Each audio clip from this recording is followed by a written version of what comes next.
দেখো আজকে আমি পুঁটি মাছ রান্না করব। পুঁটি মাছগুলো তোমাদের একটা টিপস বলে দিই, প্রচুর আঁশ থাকে। আমি একটু নুন মাখিয়ে রেখে দিয়েছিলাম, নুন মাখিয়ে রেখে ওটাকে একটু কচলে নিয়েছি, হাত দিয়ে কচলালেই সব আঁশগুলো উঠে যায়। খুব ছোট ছোট আঁশ থাকে। তো এখন আবার আমি ভালো মতন ধুয়ে নুন হলুদ মাখিয়ে নিচ্ছি।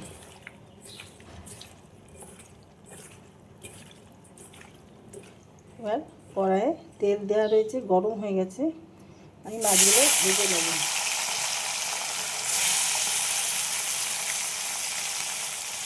মাছগুলো ভাজা হয়ে গেছে, এবার আমি তুলে দেবো। বেশ কড়া করে ভাজা হয়েছে। দেখো এখান মধ্যে দিয়ে দিলাম কালো জিরে,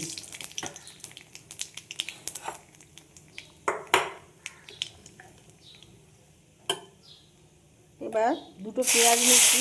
পেঁয়াজগুলো আমি এইভাবে কেটে নিয়েছি লম্বা লম্বা করে। এই পেঁয়াজগুলো ভেজে নেব।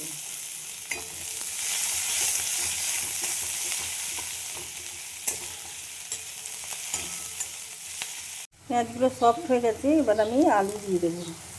একটা আলু, বড় আলু নিয়েছি, এটা এরকমভাবে পাতলা পাতলা করে দিয়ে দেবো। কি মাছের চচ্চড়ি।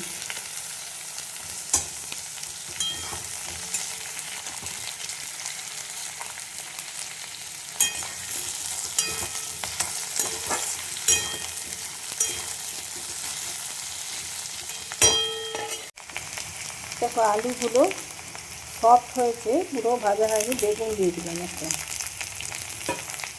পাতলা বেগুন, ছোটো লম্বা লম্বা করে, এটাও কেটে দিয়ে দিলাম। দিয়ে দিলাম দুটো মোটা লঙ্কা, ভীষণ ঝাল।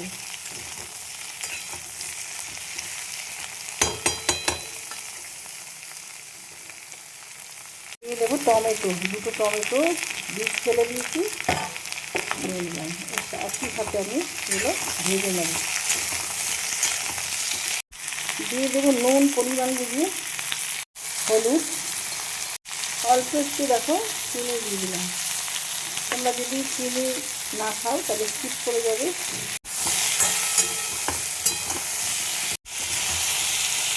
দেখো সব ভাজা হয়ে গেছে, আর কোনো মশলা দেবো না এর মধ্যে, মশলা ছাড়া। এবার দিয়ে দেবো জল।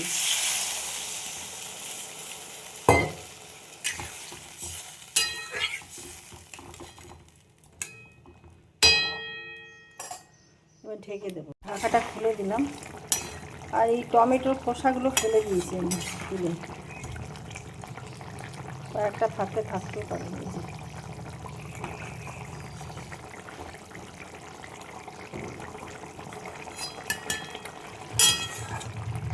এই যে এই লঙ্কাগুলো আমি এখানেই ভেঙে দেবো।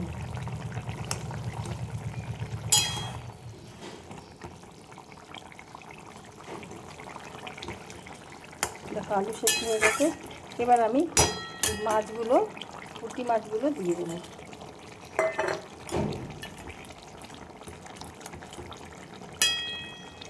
আবার 2 মিনিট ঢেকে দেবো। দেখো আমার মাছটা রান্না হয়ে গেছে। এবার আমি ধনে পাতা দিয়ে দেবো।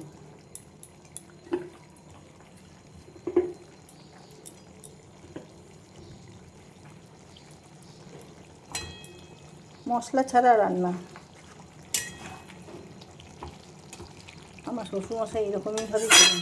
আমরা তো পেঁয়াজ দিলাম, উনি তো পেঁয়াজ রসুন এসব তো খেতেনি না। তো এবার নামিয়ে ফেলবো।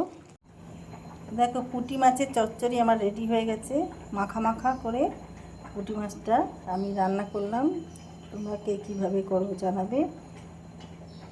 আর আমার ইউটিউব চ্যানেলটাকে সাবস্ক্রাইব করে দিও, লাইক শেয়ার কমেন্ট করে আমার সাথে থেকো।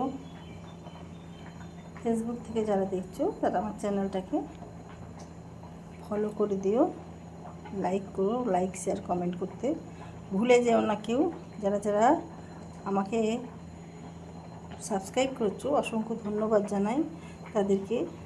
আর যারা এখনও যুক্ত হতে পারোনি প্লিজ যারা জয়েন করে যেও আমার এই চ্যানেলটাতে। আমার হেসেল সঙ্গীতা চক্রবর্তী। তো ভিডিওটা এখানেই শেষ করলাম, নেক্সট ভিডিও নিয়ে পরে আসবো। Thank you.